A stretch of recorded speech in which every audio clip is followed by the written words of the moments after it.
And welcome and good morning to everybody. Winter is starting to get a grip here in Shed HQ. We have the oil-fired radiator on, and I'm thinking I should maybe put the primer stove on to take the edge off a bit quicker, but there we are. We'll persevere. So, welcome. What are we going to talk about this week? Well, I had a look around the shed and a couple of people have mentioned sharpening of tools.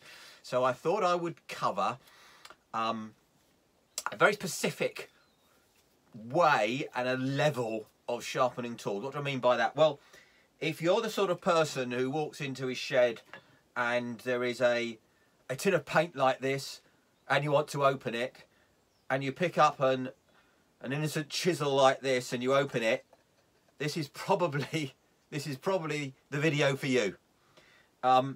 If you are building a wooden boat and you are a skilled boatsmith,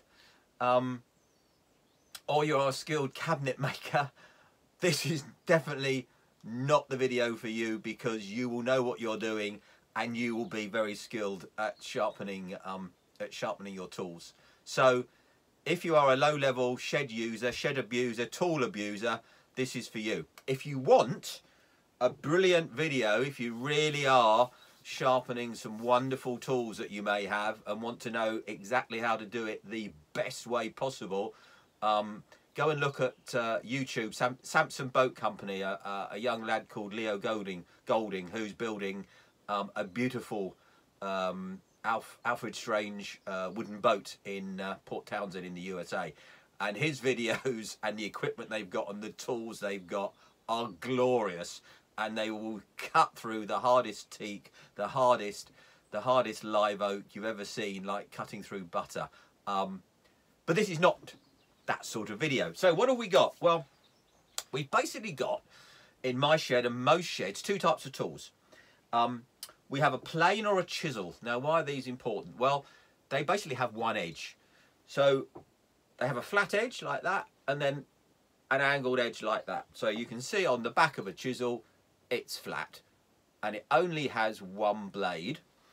Then, of course, we have our Marine Commando knife as an example, and that's the opposite. That has two blades, the classic knife type blade. And clearly, they both need sharpening slightly differently.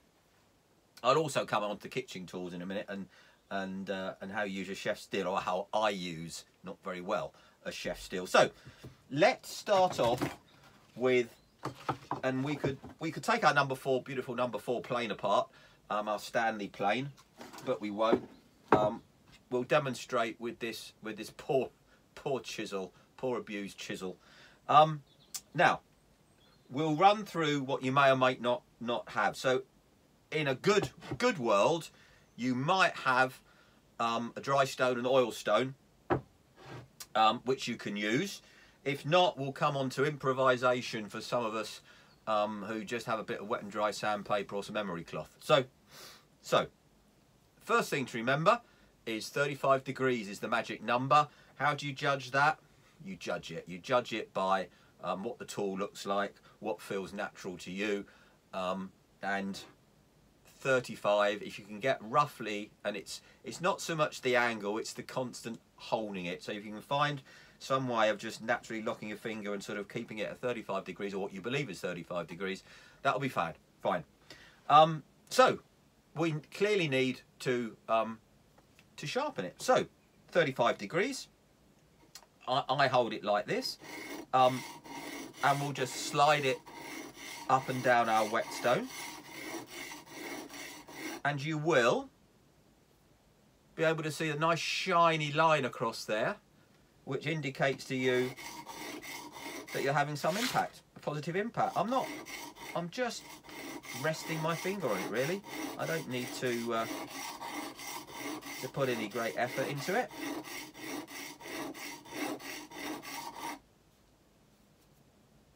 You can't see it, but I can see it's coming very nice and shiny. But what you're actually doing is, while you're cutting this, you're also putting a burr over the top. You can't even feel it on the back, but that's what you're technically doing. If you could put a microscope on it, you'd see a burr coming over.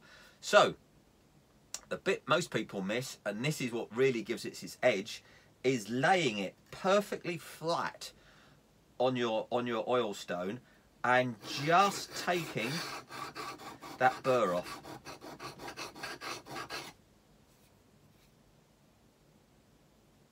Yeah, and you can start feeling that really makes a difference. So there we go, 35 degrees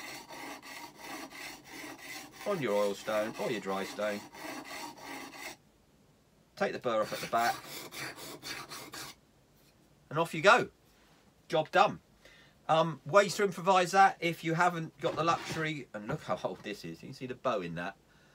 I need another one, but that's the only one I've ever had in my entire life. Wrapping some emery paper or some wet and dry round a piece of wood, or this is a sanding block.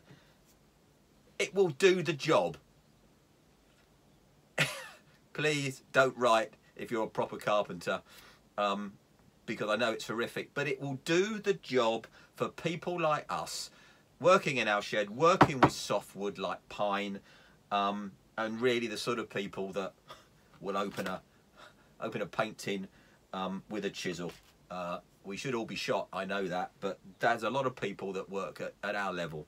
So here we go again. Just something you're going to have in your shed, 35 degrees.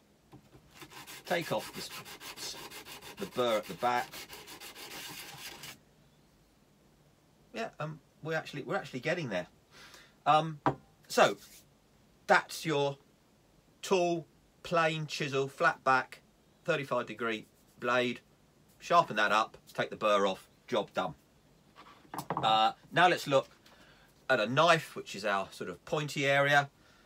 No surprise in this case. We just do it both sides. You want to obviously cover the whole length of the blade, so we'll come on to this curved bit in a minute, but I hold it at about 45 degrees across the whetstone, so by the time I've done the full length of the stone, I've covered the full length of the blade, if you can follow that. So we're at our sort of 35 degrees again, which is 35 degrees, 45 degrees. And we simply have to do both sides of the blade.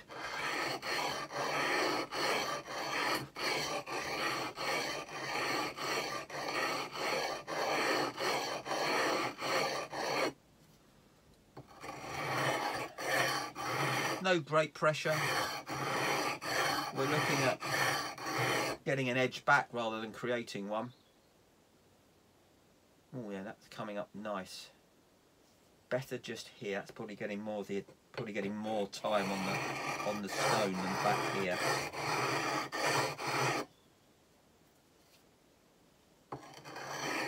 And you just really got to get a feel for it. Bit of muscle memory. If you've been doing this a lot, you just slip into it. Now, what do we do with the curved part? You can sort of try and do that. What I tend to do is actually pick up the stone, and for the curved end, I just run it round like that and get an edge on it.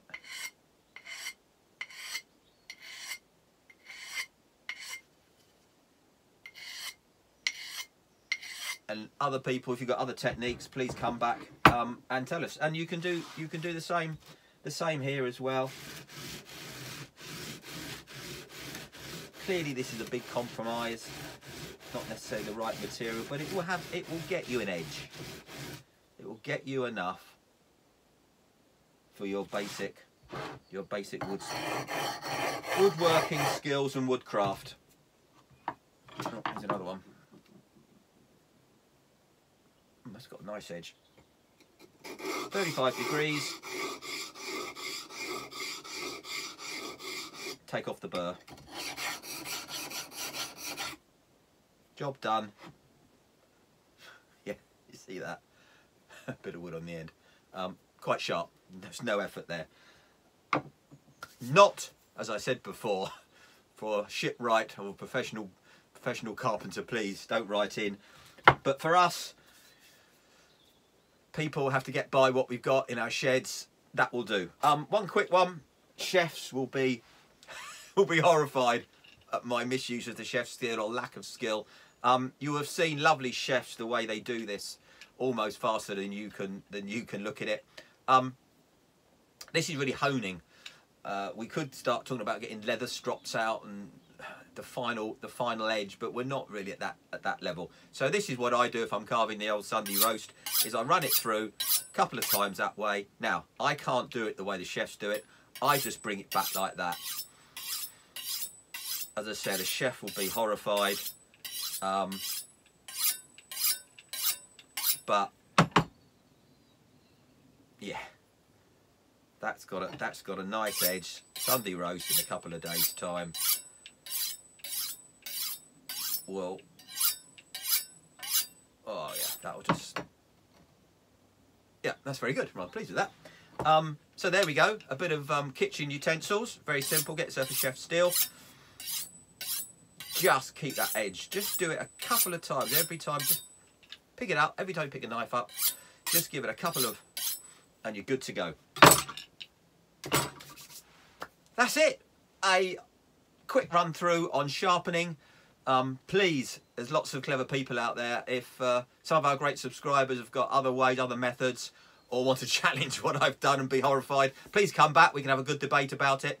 But this should get you going with the sort of things you might find in your shed. Everyone, have a great weekend. And please like and subscribe. It's great, helps the channel. And I'll look forward to talking to you on our next shed adventure. Bye-bye, everyone.